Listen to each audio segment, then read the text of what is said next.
ఇప్పుడు ఇండస్ట్రీకి పెద్దన్న పాత్ర ఎవరు పోషిస్తున్నారు? ఎవరు అవసరం, ఎవడి మాట ఎవడు అంటే కదా, అంతేనా సార్? ఎవడంటాడండి వాటాలి, ఎవడి గోల ఆడిది, ఇలాగ ఎవడిష్టం ఆడిది, అది నా ఇష్టం, నా సినిమా. ఓకే, మోహన్ బాబు గారు ఉన్నారు. సో ఏంటి ఇప్పుడు ఎందుకు వాళ్ళు మాట్లాడతలేదు అనుకోవచ్చు ఇప్పుడు టికెట్ ఇష్యూ గురించి? మోహన్ బాబు యాక్చువల్గా మంచి నటుడు, ఆయన వెరీ గుడ్ యాక్టర్, యాక్చువల్గా అయితే మంచి వ్యక్తి కూడా. ఇక చిరంజీవి విషయం వచ్చేటప్పటికి అతనికి సిర్లెక్కేస్తూ ఉంటుంది, కంపరోల్ లేచిపోతూ ఉంటుంది అనమాట. ఆ కాంప్లెక్సిటీ అంటారు దాన్ని. అందుకు తప్పితే ఏమి లేదు. యాక్చువల్గా is also nice man and very good actor. అంటే ఏంటి సార్ వాళ్ళిద్దరికి పోటీనా? ఆయన అనుకుంటాడు పోటీ, ప్రజలు అనుకోరు. అయితే రోజు ఆడదు, అతను సినిమా ఆడితే 200-300 కోట్ల బిజినెస్ అవుద్ది. ఇంకా పోటీ ఏంటి? చిరంజీవి ఈ వయసులో కూడా సినిమాలో యాక్ట్ చేస్తే 100 కోట్ల టేబుల్ మీద లాభం రావచ్చు. మోహన్ బాబు కదా లేదు కదా, ప్రజల్లో ఉండాలి. నా అంతటి నేనే అనేసుకుంటాను, I'm the greatest Geetha Krishna అని. That you people should accept now. నేను again I'm coming back to film industry as a second winnings. ఎప్పుడైతే because I can do it, present యూత్కి చేయగలని నమ్మకం నాకు ఉంది. Because I'm very modern director కాబట్టి, very ahead of times person నేను. అలాగే నేను ప్రూవ్ చేసుకోవాలి, కానీ నేనే గ్రేట్ అనుకోకూడదు. సరదాగా ఇక్కడ ఏదో ఇంటర్వ్యూలో నేనే గ్రేట్ అని అనుకుంటాను సరదాగాను, ఒక జోవియల్గా అనే మాట తప్పితే మనకి ప్రజల్లో ఎంత ఉందో అనేది మనం తెలుసుకోవాలంటాడు Jiddu Krishnamurti. First you know philosopher, you know yourself first, then proceed. ఆ విధంగా అతని మీద మనం బ్యాడ్గా మాట్లాడకూడదు. కానీ మోహన్ బాబు గురించి because is very senior actor, age wise పెద్ద ఆయన అంతటా ఆయన బ్రహ్మాండమైన స్కూల్స్ పెట్టారు. ఈ successful in almost 90% successful in is own doings. Cinema ఇండస్ట్రీలో ఇమేజ్ ఇప్పుడు ఉంది, మీరు ఇన్స్టాగ్రామ్లో చూస్తే అర్థమైపోతూ ఉంటుంది. అది ఎవడో తెలియని అనామకుడు, కొన్ని లక్షలు కొన్ని మిలియన్స్ ఫాలోయింగ్ ఉండొచ్చు. ఎందుకుందంటే he has made like that, he made himself like that. ఎందుకు వచ్చిందంటే మనం ఏం చేస్తాం, వాడు కౌన్ కిస్కా కట్టి వాడికేంటారు అనుకుంటాం. I don't know, we're here to only to have a surprising look. అంతే తప్పితే చిరంజీవికి ఎందుకు ఎక్కువ ఉంటుంది అంటే అతను ప్రజల్లోంచి మట్టిలోంచి వచ్చాడు. అతను మోహన్ బాబు కూడా అలాగే వచ్చిన పాండే బజార్లో, ఆయన పేరు భక్తవత్సల నాయుడు, అలాగే వచ్చిన వ్యక్తే మంచి యాక్టర్ అయ్యాడు కదా. ఇప్పుడు తక్కువ ఉంది, మంచి యాక్టర్ అయ్యాడు, ఒక 50 సినిమాలు తీసాడు ఆయన.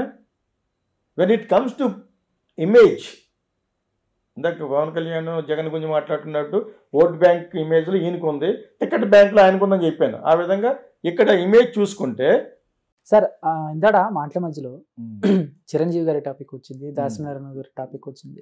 సో దాసరి నారాయణరావు గారు ఉన్నంతకాలం ఇండస్ట్రీకి ఆయన ఒక పెద్ద దిక్కుల, ఏ సమస్య వచ్చినా కూడా సో అందరికీ ఆ సమస్యను తీర్చుకుంటూ. కానీ ఆయన మరణం తర్వాత ఇండస్ట్రీకి పెద్దవరు అనే క్వశ్చన్ మార్క్ కూడా పడింది. సో చాలా మంది ఇండస్ట్రీ పెద్ద చిరంజీవి గారు. సో దానికి తగ్గట్టు కరోనాలో ఆయన చేసిన చారిటీలు కానీ, లేకపోతే చిన్న సినిమాలకి ఆయన వెళ్ళి సపోర్ట్ చేయటం కానీ, ఇవన్నీ ఉన్నాయి. కానీ రీసెంట్గా మోహన్ బాబు గారు ఒక లేఖ రాయటం, ఆ తర్వాత మళ్ళీ చిరంజీవి గారు కూడా రీసెంట్గా ఒక 3-4 days బ్యాక్, సో నాకు ఇండస్ట్రీ పెద్ద వద్దు, నా వరకు నేను చేసుకుంటూ వెళ్తాను అని చెప్పడం. సో ఏంటి ఈ పరిణామాలు మనం ఎలా తీసుకోవచ్చు? చిరంజీవి గారు ఆల్రెడీ చెప్పారు కదా, నాకు ఆ పాత్ర ఇవ్వద్దని, నాకు ఇష్టం లేదు, డోంట్ ఎవర్ సే దట్. ఒక ఇంటర్వ్యూ మన ఏదో స్టేజ్ మీద ఆయన అంటూ చూశాను. అందుకంటే క్లారిటీ ఏముంది, నాకు వద్దు, ఏమన్నా సమస్య వస్తే నేను తీర్చగలిగితే తీరుస్తాను అన్నాడు. దాసరి నారాయణ గారు కూడా అన్ని సమస్యలు ఏం తీర్చలేదు, మీరు అందరూ అలాగ అనేసుకుంటున్నారు అంతే. ఎన్ని సమస్యలు తీర్చాడు ఆయన? ఆయనకు అవకాశం వచ్చింది చెప్తాడు అంతే. ఆయన మాట వినేసింది అప్పుడు లేదు, ఇప్పుడు లేదు.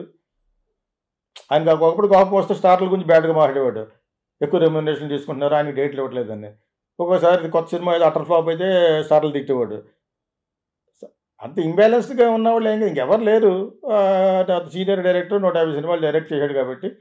రాఘవేంద్ర గారు 150 సినిమాలు డైరెక్ట్ చేసినా ఆయన గొడవలు, ఆయన ఎలా చాలా తప్పితే ఇంకేముండదు చేయడు. ఆయన గొడవ లేదు, అదొక రూట్ ఇదొక రూట్ ఉంది. చేత వాళ్ళిద్దరికి దగ్గరికి వెళ్ళాలంటే రాఘవేంద్ర గారు స్టేజ్ మీదకి వచ్చిపోలేదు, ఈ మధ్యన వస్తున్నాడు. కానీ వయసు అయిపోయిన తర్వాత ఇప్పుడు వస్తున్నాడు, ఇప్పుడు ఎందుకు అప్పుడు రావాలి. ఇప్పుడు దాసరి నారాయణ వచ్చారు, ఆయన కూడా అన్ని సమస్యలు ఏం తీర్చలేదు. ఏదో చెప్పారు, ఏదో ఒకటి ఇద్దరిని కూర్చోబెట్టి ఆయన నా దగ్గరికి ఎలాగ వస్తారని ఆ నమ్మకం ఉండేది. అది చిరంజీవి నాకు వద్దు అని అనుకున్నాడు ఆయన. Okay, and what ever charity is doing good, కర్మకి అది మంచిది, మంచి కర్మ చేస్తున్నట్లేక. నువ్వు చేయలేదనుకో, చిరంజీవి అడగోసం చేస్తాడు, చెయ్యాలి.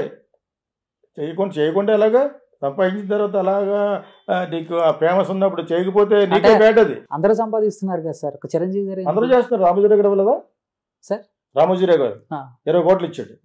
టోల్ మీ మన వాళ్ళు 20 కోట్లు ఇచ్చిండు ఎవరున్నారు? ఎవరేదంటే ఎలాగా? నేను ఆమె ఫ్యాన్ ఆఫ్ రామోజీరావు గారు, దాని గురించి చెప్పట్లేదు. ఆయన ఎవరికి హెల్ప్ చేయకపోవచ్చు ఏంటి మిగతా ప్రొఫెషనల్గానే, but he has given 20 crores. I'm a fan because ఆంధ్రప్రదేశ్ని ప్రపంచ మ్యాప్లో తీసుకెళ్ళాడు రామోజీ ఫిలిం సిటీ అది కట్టి. So that is why I love him. ఆయన ఇచ్చారు, చాలామంది ఇచ్చారు.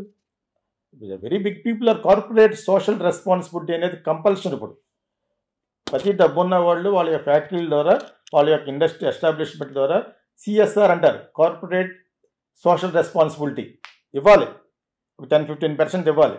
అవి మీకు తెలియక మన సినిమా ఫీల్డ్లో చాలా చిన్న ప్రపంచం కాబట్టి నుయ్యిలాగా అవి కొంచెం కొంచెం తెలుస్తూ ఉంటాయి. ఇవ్వాలి, ఇస్తే అతనికే మంచిది. చిరంజీవి ఇచ్చిన అతనికే మంచిది, నాగార్జున ఇవ్వలేదంటే వాళ్ళకే బ్యాడ్ అది. ఓకే సార్, అంటే ఇప్పుడు చిరంజీవి గారు ఓకే, కానీ ఇప్పుడు ఇండస్ట్రీకి పెద్దన్న పాత్ర ఎవరు పోషిస్తున్నారు? ఎవరు అవసరం, ఎవడి మాట ఎవడ అంటే కదా, అంతేనా సార్? ఎవడంటాడండి వాటారి, ఎవడి గోల ఆడిది, ఇలాగా ఎవడిష్టం ఆడిది. అది నా ఇష్టం, నా సినిమా. ఓకే, మా ఎలక్షన్స్ లో విష్ణు గారు గెలిచారు. మా ఎలక్షన్ అది ఒక సుత్తి ఎలక్షన్. అదే సార్ చెప్తున్నాను, మా ఎలక్షన్స్ లో విష్ణు గారు గెలిచారు, ఆయనకి బ్యాక్ మోహన్ బాబు గారు ఉన్నారు. సో ఏంటి ఇప్పుడు ఎందుకు వాళ్ళు మాట్లాడతలేదు అనుకోవచ్చు ఇప్పుడు టికెట్ ఇష్యూ గురించి? మోహన్ బాబు యాక్చువల్గా మంచి నటుడు, ఆయన వెరీ గుడ్ యాక్టర్, యాక్చువల్గా అయితే మంచి వ్యక్తి కూడా. ఇక చిరంజీవి విషయం వచ్చేటప్పటికి అతనికి సిర్లెక్కేస్తూ ఉంటుంది, కంపరం లేచిపోతూ ఉంటుంది అనమాట. ఆ కాంప్లెక్సిటీ అంటారు దాన్ని. అందుకు తప్పితే ఏమి లేదు. యాక్చువల్గా is also nice man and very good actor. అంటే ఏంటి సార్ వాళ్ళిద్దరికి పోటీనా? ఆయన అనుకుంటాడు పోటీ, ప్రజలు అనుకోరు. నీ అయితే రోజు ఆడదు, అతను సినిమా ఆడితే 200-300 కోట్ల బిజినెస్ అవుద్ది. ఇంకా పోటీ ఏంటి? చిరంజీవి ఈ వయసులో కూడా సినిమాలో యాక్ట్ చేస్తే ఒక 100 కోట్ల టేబుల్ మీద లాభం రావచ్చు. మోహన్ బాబు కదా లేదు కదా, ప్రజల్లో ఉండాలి. నా అంతటా నేనే అనేసుకుంటాను, ఐఎమ్ ద గ్రేటెస్ట్ గీతాకృష్ణ అని. That you people should accept now. నేను again I'm coming back to film industry అది second winnings.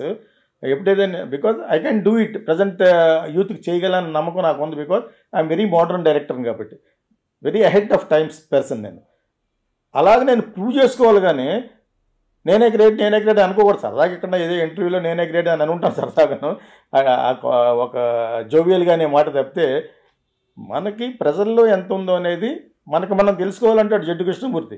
First you know philosopher, you know yourself first, then proceed. ఆ విధంగా అతని మీద మనం బ్యాడ్గా మాట్లాడకూడదు. కానీ మోహన్ గారు గురించి because is very senior actor, age wise పెద్ద ఆయన అంతటా ఆయన బ్రహ్మాండమైన స్కూల్స్ పెట్టారు. ఈ successful in almost 90% successful in is own doings. Cinema ఇండస్ట్రీలో ఇమేజ్ ఇప్పుడు ఉంది, మీరు ఇన్స్టాగ్రామ్లో చూస్తే అర్థమైపోతూ ఉంటుంది. ఆడెవడో తెలియని అనామికుడు కొన్ని లక్షలు కొన్ని మిలియన్స్ ఫాలోయింగ్ ఉండొచ్చు. ఎందుకుందంటే he has made like that, he made himself like that. ఎందుకు వచ్చిందంటే మనం ఏం చేస్తాం, వాడు కౌన్ కిస్కా కట్టి వాడికి ఏంటో అనుకుంటాం. I don't know, we're here to only to have a surprising look. అంతే తప్పితే చిరంజీవికి ఎందుకు ఎక్కువ ఉంటుంది అంటే అతను ప్రజల్లోంచి మట్టిలోంచి వచ్చాడు. అతను మోహన్ బాబుకు కూడా అలాగే వచ్చిన పాండే బజార్లో ఆయన పేరు భక్తవత్సల నాయుడు, అలా వచ్చిన వ్యక్తే మంచి యాక్టర్ అయ్యాడు కదా. ఇప్పుడు తక్కువ ఉంది, మంచి యాక్టర్ అయ్యాడు, ఒక 50 సినిమాలు తీసాడు ఆయన. When it comes to image, ఇందాక పవన్ కళ్యాణ్ జగన్ గురించి మాట్లాడుతున్నట్టు ఓట్ బ్యాంక్ ఇమేజ్లో ఈయనకు ఉంది, టికెట్ బ్యాంక్లో ఆయనకు ఉందని చెప్పాను. ఆ విధంగా ఇక్కడ ఇమేజ్ చూసుకుంటే చిరంజీవి గారికి ఈజ్ గుడ్ మోర్. మనం చెప్పక్కర్లేదు కదా, మీరంతటి మీరే ఆయన ఎవరో స్టేజ్ మీద మీరు పెద్దగా ఉంటే వాళ్ళిద్దరికి ఫిట్టింగ్ పెట్టాను. మళ్ళీ యాక్చువల్గా మోహన్ బాబు గారు చిరంజీవి పోటీ కాదు. I'm sorry to say this. Chiranjeevi ఎక్కడో ఉన్నాడు, అతను ఉండలేదు, జనాలు అలా పెట్టుకున్నారు. ఇప్పుడు లేదు నేనే అంత టాప్ అని అనుకున్నావు, నీ అంత నువ్వు అనుకోవచ్చు. ఆ మాత్రం కాన్ఫిడెన్స్ లేకపోతే you cannot put a step forward. నమ్మకం ఉండాలి. That confidence will drive you ahead, ఇంకా ముందుకు తీసుకెళ్తూ ఉంటుంది అనమాట. దానికి ఎవరు తప్పు పడరు. It is you and your own self. కానీ కాంప్లెక్సెస్ ఉండకూడదు. కాంప్లెక్స్ ఉండి ప్రజలను వచ్చి ఇలాగ చెప్పారు అనుకో, నేను చిరంజీవి కంటే గొప్ప నేనంటే ఎలా ఉంటుంది ఇప్పుడు? That is very silly.